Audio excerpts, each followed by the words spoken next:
All right, today's matchup is The Story of Ferdinand versus Sylvester and the Magic Pebble. The Story of Ferdinand by Monroe Leaf and drawings by Robert Lawson.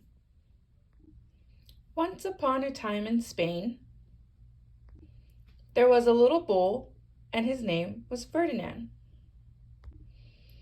All the other little bulls he lived with would run and jump and butt their heads together. But not Ferdinand. He liked to just sit quietly and smell the flowers. He had a favorite spot out in the pasture under a cork tree. It was his favorite tree, and he would sit in its shade all day and smell the flowers.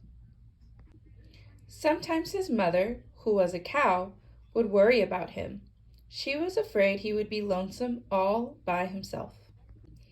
"Why don't you run and play with the other little bulls and skip and butt your head?" she would say. But Ferdinand would shake his head. "I like it better here, where I can sit just quietly and smell the flowers." His mother saw that he was not lonesome, and because she was an understanding mother, even though she was a cow, she let him just sit there and be happy. As the years went by, Ferdinand grew and grew until he was very big and strong. All the other bulls who had grown up with him in the same pasture would fight each other all day. They would butt each other and stick each other with their horns. What they wanted most of all was to be picked to fight at the bullfights in Madrid. But not Ferdinand. He still liked to sit just quietly under the cork tree and smell the flowers. One day, 5 men came in very funny hats to pick the biggest, fastest, roughest bull to fight in the bullfights in Madrid. All the other bulls ran around, snorting and butting, leaping and jumping, so the men would think that they were very, very strong and fierce and pick them. Ferdinand knew that they wouldn't pick him, and he didn't care, so he went out to his favorite cork tree to sit down. He didn't look where he was sitting, and instead of sitting on the nice cool grass in the shade, he sat on a bumblebee. Well, if you were a bumblebee and a bull sat on you, what would you do? You would sting him, and that is just what the bee did to Ferdinand. Wow, did it hurt! Ferdinand jumped up with a snort. He ran around puffing and snorting, butting and pawing the ground as if he were crazy. The 5 men saw him, and they all shouted with joy. Here was the largest and fiercest bull of all, just the one for the bullfights in Madrid. So they took him away for the bullfight day in a cart. What a day it was! Flags were flying, bands were playing, and all the lovely ladies had flowers in their hair. They had a parade into the bull ring. First came the banderilleros, with long sharp pins with ribbons on them to stick in the bull and make him mad. Next came the picadores, who rode skinny horses, and they had long spears to stick in the bull and make him madder. Then came the matador, the proudest of all. He thought he was very handsome, and bowed to the ladies. He had a red cape and a sword, and was supposed to stick the bull last of all. Then came the bull, and you know who that was, don't you? Ferdinand. They called him Ferdinand the Fierce, and all the banderilleros were afraid of him, and the picadores were afraid of him, and the matador was scared stiff. Ferdinand ran to the middle of the ring, and everyone shouted and clapped because they thought he was going to fight fiercely and butt and snort and stick his horns around. But not Ferdinand. When he got to the middle of the ring, he saw the flowers in all the lovely ladies' hair, and he just sat down quietly and smelled. He wouldn't fight and be fierce no matter what they did.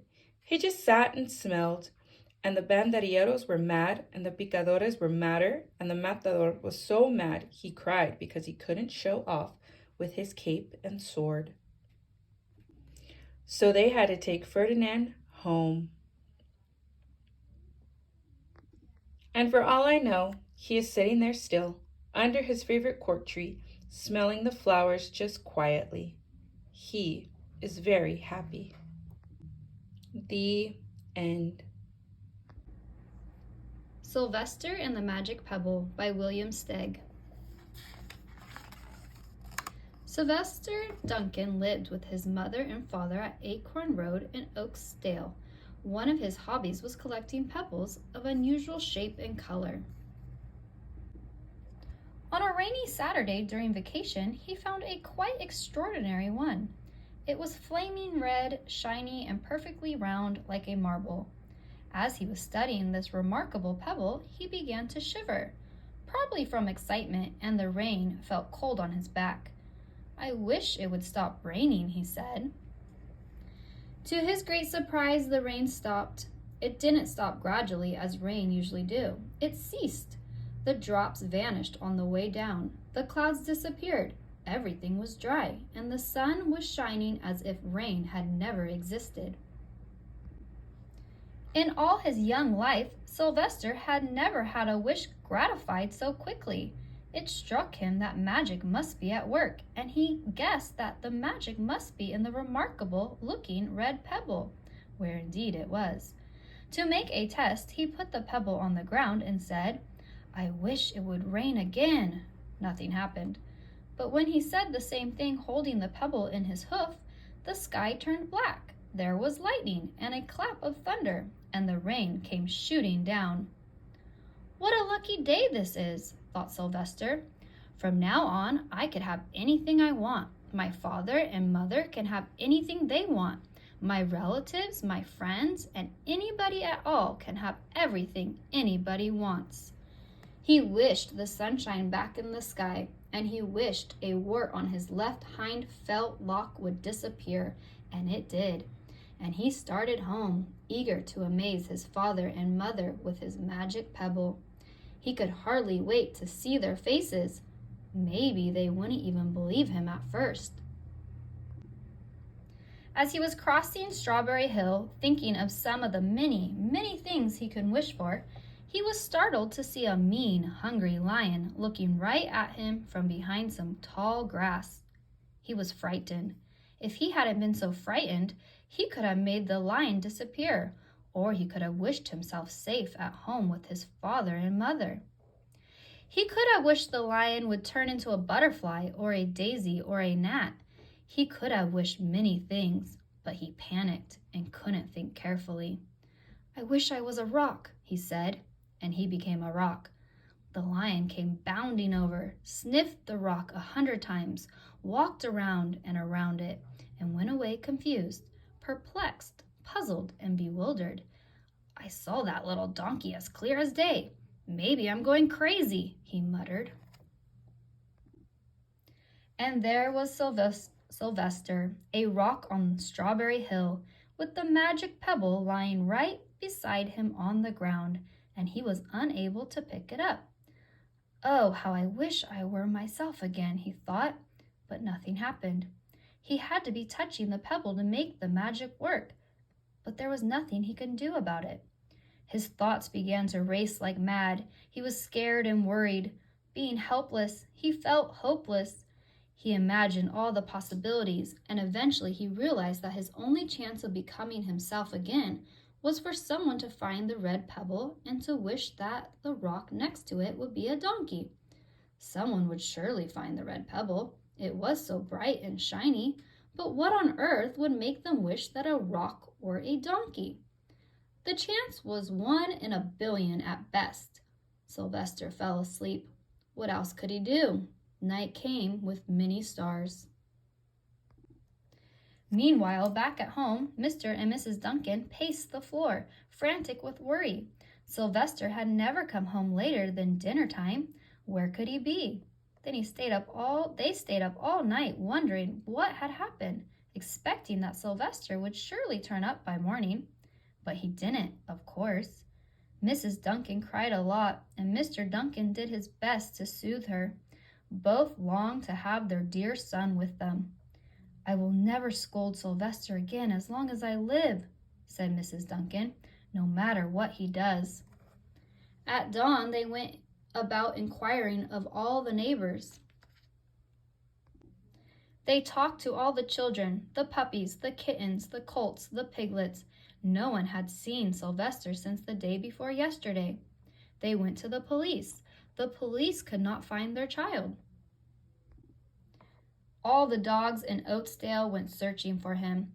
They sniffed behind every rock and tree and blade of grass, into every nook and gully of the neighborhood and beyond, but found not a scent of him. They sniffed the rock on Strawberry Hill, but it smelled like a rock. It didn't smell like Sylvester. Night followed day, and day followed night, over and over again. Sylvester on the hill woke up less and less often. When he was awake, he was only hopeless and unhappy. He felt he would be a rock forever, and he tried to get used to it. He went into an endless sleep. The days grew colder. Fall came with the leaves changing colors. Then the leaves fell and the grass bent to the ground. Then it was winter. The winds blew this way and that. It snowed. Mostly the animals stayed indoors, living on the food they had stored up. One day a wolf sat on the rock that was Sylvester and howled because he was hungry. Then the snows melted. The earth warmed up in the spring, sun and things budded. Leaves were on the trees again. Flowers showed their young faces. One day in May, Mr. Duncan insisted that his wife go with him on a picnic. "Let's cheer up," he said. "Let us try to live again and be happy, even though Sylvester, our angel, is no longer with us."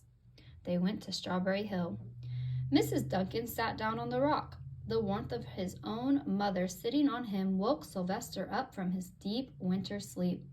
How he wanted to shout, "Mother, Father, it's me, Sylvester, I'm right here." But he couldn't talk. He had no voice. He was stone dumb.